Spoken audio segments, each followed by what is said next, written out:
ಸಖತ್ ಖಾರ ಬಣ್ಣ ಮತ್ತು ರುಚಿ ಆಚಿ ಚಿಲ್ಲಿ ಪೌಡರ್. ಬಳ್ಳಾರಿದ ಆಯಿತು ಯಾರಾದರೂ ಬ್ಯಾನರ್ ಕಟ್ತಾರೆ ಅಂತಂದರೆ ಭಯಪಡಬೇಕು ಅಂತಹ ಸ್ಥಿತಿ. ನೋಡಿ, ಕೋಲಾರದಲ್ಲಿ ಕೆಲವರು ಬ್ಯಾನರ್ ಕಟ್ಟಲಿಕ್ಕೆ ಹೋಗಿದ್ರು. ಅಲ್ಲಿದ್ದಂಥ ಬರಹ ನೋಡಿ, ನಮ್ಮ ಶಾಸಕ ಅಂತ. ಮಾಜಿ ಶಾಸಕನನ್ನು ನಮ್ಮ ಶಾಸಕ ಅಂತ ಹೇಗಂದ್ರಿ? ಇದು ಕಾಂಗ್ರೆಸ್ನವರ ಪ್ರಶ್ನೆ. ಇದೇ ಕಾಂಗ್ರೆಸ್ ಮತ್ತು BJP ಕಾರ್ಯಕರ್ತರ ನಡುವೆ ಗಲಾಟೆಗೆ ಕಾರಣ ಆಯಿತು. ಮಾಲೂರು ತಾಲೂಕಿನಲ್ಲಿ ನಡೆದಂಥ ವಾಗ್ಯುದ್ಧ ಇದು. ಮಾಜಿ ಶಾಸಕರನ್ನ ನಮ್ಮ ಶಾಸಕರು ಅಂತ ಬರೆದಿದ್ದು ಯಾವ ಕಾರಣದಿಂದ ಬರೆದ್ರಿ? ಮಂಜುನಾಥ ಗೌಡ ಬೆಂಬಲಿಗರು ನಮ್ಮ ಶಾಸಕ ಅಂತ ಹೇಗೆ ಹಾಕಿದ್ರು? ಅವರೇನು ಹಾಲಿ ಶಾಸಕರ? ಇದಕ್ಕೆ ಕಾಂಗ್ರೆಸ್ನವರು ಆಕ್ಷೇಪ ವ್ಯಕ್ತಪಡಿಸಿದರು.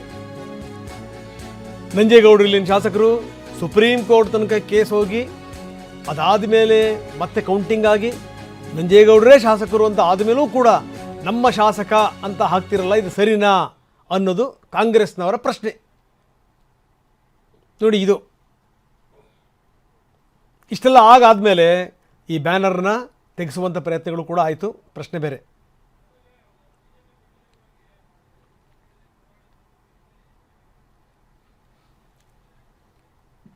ಸೊ ಇನ್ನು ಇಷ್ಟೇ ಅಲ್ಲ, ಇದೆಲ್ಲ ಆದಮೇಲೆ ಏನು ಅಂದರೆ ಪೌರಾಯುಕ್ತ ಕಚೇರಿಗೆ ಹೋಗಿ BJP ನಾಯಕರು ಗಲಾಟೆ ಕೂಡ ಮಾಡಿದರು.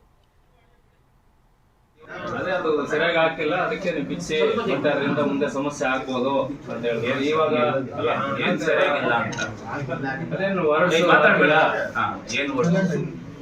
ಸರ್ಕಲ್ ಇನ್ಸ್ಪೆಕ್ಟರ್ ಫೋನ್ ಮಾಡಿ ಶಾಸಕರು ಅಂತ ಹಾಕಿದ್ದಾರೆ ಅಂತ ಹೇಳಿ ರಿಮೂವ್ ಮಾಡಕ್ ಹೇಳಿದ್ರು. ಮತ್ತೆ ಇಶ್ಯೂ ಆಗ್ಬೋದು ಅಂತ ತಹಶೀಲ್ದಾರ್ ಸರ್ಕಲ್ ಇನ್ಸ್ಪೆಕ್ಟರ್ ಹೇಳಿದ್ರು ಅಂತೇಳಿ ನಿಮ್ಗೆ ಅರ್ಜಿ ಕೊಡ್ತೀನಿ ಯಾಕೆ ತೆಗಿಸಿದ್ದು ಅವ್ರ ಮೇಲೆ ಬರ್ಕೊಡಿ. ಈಗ ಅವರು ಹೇಳಿದಾರೆ, ನಾನು ನಮ್ಗೆ ಇನ್ಸ್ಟ್ರಕ್ಷನ್ಸ್ ಕೊಟ್ಟಿದ್ದಾರೆ. ನಾನು ಹಂಗೆ ನೀವು ರೈಟಿಂಗ್ ಅಲ್ಲಿ ಕೊಡಿ. ಅಲ್ಲಲ್ಲ, ಈಗ ಹಿಂದೆ ಯಾವ ಬ್ಯಾನರ್ ಬಿಚ್ಚಿಲ್ಲ, ಇದನ್ನು ಅದು ಒಂದೇ ಬಿಚ್ಚಿದ್ದು. ಅಷ್ಟರಲ್ಲೇ ಕಿರಣ್ ಅವ್ರು ನಿಮ್ಗೆ ಚೇಂಜ್ ಮಾಡಕ್ ಹೇಳಿದ್ರು. ನಾನು ಹೇಳುವ ಪ್ರೋಟೋಕಾಲ್ ಏನ್ ಪ್ರೋಟೋಕಾಲ್ ಅಂತ ಅಲ್ಲ, ಪ್ರೋಟೋಕಾಲ್ ಅಂದ್ರೆ ಏನಪ್ಪ? ಹೈರಾರ್ಕಿ ಯಾರು ಇರ್ತಾರೆ ಅವ್ರದೆಲ್ಲ ಹೈರಾರ್ಕಿ. ಏನು ಪ್ರೋಟೋಕಾಲ್ ಅಂದ್ರೆ ಯಾರು ಪ್ರಸ್ತುತ ಅಧಿಕಾರದಲ್ಲಿ ಇರ್ತಾರೆ, ಯಾರು ಹುಟ್ಟಿದ ಒಬ್ಬ ಪ್ರಜಾ ಪ್ರೋಟೋಕಾಲ್ ಇದ್ರೇನೆ ಆಗ್ಬೇಕು ಶಾಸಕ ಅಂತ ಹಿಂಗಾಗುತ್ತೆ. ನಾನ್ ಕೇಳಿದೆ, ನಾನೇನ ಮಾಲೂರಿನ ಶಾಸಕ ಅಂತ ಹಾಕಿದ್ದೀನ, ಇಲ್ಲ ಅಂದ್ರೆ ನಿಮ್ಮೆಲ್ಲರ ಶಾಸಕ ಅಂತ ಹಾಕಿದ್ದೀನ. ನನ್ನ ಶಾಸಕನು ನಮ್ಮ ಶಾಸಕನು ನಾವು ಬ್ಯಾನರ್ ಅಲ್ಲಿ ಇರೋ ನಮ್ಮ ಶಾಸಕನು ಅಂತ ನಾವು ಹಾಗೆ ಹೇಳೋದು. ಇಲ್ಲ ಸರ್, ನಾನು ಅದಕ್ಕೆ ಮಾಜಿ ಶಾಸಕ ಅಂತ ಆಮೇಲೆ ನಾನು ಸರ್ ಹೋಗಿ ಅಟ್ಲೀಸ್ಟ್ ಇಂಟಿಮೇಟ್ ಮಾಡ್ಬೇಕಲ್ಲ ಸರ್, ನಾನು ಬ್ಯಾನರ್ ಹಾಕಿರೋದು ನಾನು ಯಾಕೆ ನಿನ್ಗೆ ಹೇಳ್ಬೇಕು? ಪರ್ಮಿಷನ್ ತಗೊಂಡಿಲ್ಲ ಒಂದು, ಆಮೇಲೆ ಆಯ್ತು ಅಲ್ಲ ಪರ್ಮಿಷನ್ ಈಗ ಯಾವ್ದಿದೆ ಇರೋದನ್ನ ತೋರ್ಸು. ಯಾವ್ದು ಪರ್ಮಿಷನ್ ಕೊಟ್ಟು ಹಾಕಿದ್ದೀರಿ? ಎಷ್ಟು ದಿವಸ ನೀವು ಪರ್ಮಿಷನ್ ಕೊಡ್ಬೇಕಾಗುತ್ತೆ? ಪರ್ಮಿಷನ್ ಇಲ್ದೇನೆ ನಿಮ್ಮವು ಇದಾವೆ ಸರ್, ನಾವ್ ಯಾವ್ದು ಮುಟ್ಟಕ್ ಹೋಗಿಲ್ಲ. ಮತ್ತೆ ಪರ್ಮಿಷನ್ ಬಗ್ಗೆ ಹೋಗಿಲ್ಲ. ನಿಲ್ಸಿ, ನೀವು ಪರ್ಮಿಷನ್ ಬಗ್ಗೆ ಮಾತಾಡ್ಬೇಡ್ರಿ. ಪ್ರೋಟೋಕಾಲ್ ಕೇಳಿದ್ರಲ್ಲ, ಎಷ್ಟು ಜನ ಪರ್ಮಿಷನ್ ಮತ್ತೆ ಇವರು ಬಂದಿದ್ದಾರೆ, ಮಾಲಿ ಶಾಸಕರು ಅಂತ ಹಾಕಿಲ್ಲ ಅವರು, ನಮ್ಮ ಶಾಸಕರು ಅಂತ ಹಾಕೊಂಡಿರೋದು. ಸರ್, ಈಗ ಆಯ್ತು, MP ಚಂದ್ರಶೇಖರ್ MP ಅಂತ ಹೆಸರಿಟ್ಕೊಂಡು ಮಲ್ಲೇಶ್ ಬಾಬು ಕಂಪ್ಲೇಂಟ್ ನೋಡಿ, ನಾವು ತೋರಿಸ್ತಾ ಇದ್ವಿ. ಇಲ್ಲಿ ಯಾರು ಪೌರಾಯುಕ್ತರು ಯಾರು ಪ್ರಶ್ನೆ ಮಾಡ್ತಾರೆ ಗೊತ್ತಾಗಲ್ಲ. ನೀವೇನೋ ಅವ್ರು ಕುತ್ಕೊಂಡಿರೋಂಥ ಚೇರು, ಆ ಮುಂದಿನ ಟೇಬಲ್ಲು, ಅದಕ್ಕೆ ಹಾಕಿ ಆ ಚೇರ್ ಮೇಲೆ ಹಾಕಿರೋವಂಥ ಟವೆಲ್ಲು, ಅದನ್ನ ನೋಡೋಕ್ಕೆ ನೀವು ಅಂದ್ಕೋಬೇಕು ಅಧಿಕಾರಿಗಳು ಅಂತ. ಅಧಿಕಾರಿಗಳಿಗೆ ಪ್ರಶ್ನೆ ಮಾಡ್ತಾ ಇದ್ದಾರೆ. ಆ ಪ್ರಶ್ನೆ ಮಾಡುವಂಥ ರೀತಿ ನೋಡಿ, ಏಕವಚನದಲ್ಲಿ. ಇದು ಇರಬಹುದು ತಪ್ಪುಗಳು, ಆದರೆ ಈ ರೀತಿ ಪ್ರಶ್ನೆ ಮಾಡೋದಿದೆಯಲ್ಲ, ಅದು ಎಷ್ಟರ ಮಟ್ಟಿಗೆ ಸರಿ? ಬನ್ನಿ, ನಮ್ಮ ಪ್ರತಿನಿಧಿ ರಾಜೇಂದ್ರ ಸಿಂಹ ನಮ್ಮ ಜೊತೆಗೆ ಈಗ ದೂರವಾಣಿ ಸಂಪರ್ಕದಲ್ಲಿದ್ದಾರೆ. ರಾಜೇಂದ್ರ ಸಿಂಹ, ನಾವು ನೋಡ್ತಾ ಇದ್ದೀವಿ BJP ಕಾರ್ಯಕರ್ತರು ವಾಗ್ವಾದ ಮಾಡ್ತಾ ಇದ್ದಾರೆ. ಈಗ ನಮ್ಮ ಶಾಸಕ ಅಂತ ಹಾಕೋರು ಹಾಕ್ತಾರೆ, ಶಾಸಕರು ಯಾರು ಅಂತ ನಿರ್ಧಾರ ಮಾಡುವಂಥವ್ರು ಯಾರು ಹೇಳಿ? ಅದನ್ನು ದೊಡ್ಡ ಗಲಾಟೆ ಮಾಡುವಂಥ ಅಗತ್ಯ ಇತ್ತಾ? ಅದು ಒಂದು ಕಾಂಗ್ರೆಸ್ ಕಾರ್ಯಕರ್ತರು ಗಲಾಟೆ ಮಾಡಿರೋದು. ಎರಡನೇದೇನು ಅಂತಂದರೆ BJP ಕಾರ್ಯಕರ್ತರು ಬಂದು ಈ ಪೌರಾಯುಕ್ತ ಪ್ರದೀಪ್ ಅವರಿಗೆ ರೋಪ್ ಹಾಕಿರೋದು. ಏನಿದು?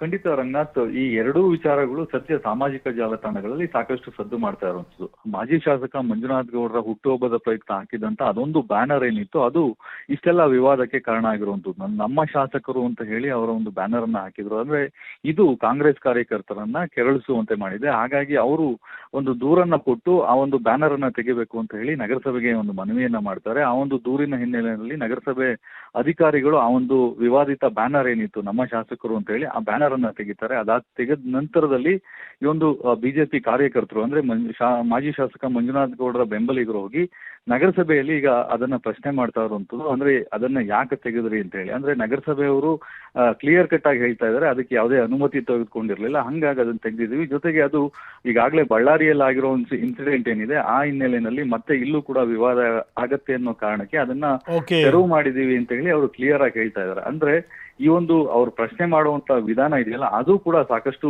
ಚರ್ಚೆಗೆ ಆಗಿರುವಂತದ್ದು. ಜೊತೆಗೆ ಕಾಂಗ್ರೆಸ್ ಕಾರ್ಯಕರ್ತರು ಏನು ಅಧಿಕಾರ ಇಲ್ದೇನೆ ಈ ರೀತಿ ದಬ್ಬಾಳಿಕೆ ಮಾಡ್ತಿದ್ದಾರೆ ಬಿಜೆಪಿಯವರು, ಇನ್ನು ಅಧಿಕಾರ ಬಂದ್ರೆ ಹೇಗೆ ಅನ್ನೋ ಒಂದು ಪ್ರಶ್ನೆಯನ್ನು ಕೂಡ ಸಾಮಾಜಿಕ ಜಾಲತಾಣಗಳಲ್ಲಿ ಮಾಡ್ತಾ ಇರುವಂತದ್ದು. ಓಕೆ ರಾಜೇಂದ್ರ, ಧನ್ಯವಾದ ತಮ್ಮೆಲ್ಲ ಮಾಹಿತಿಗೆ.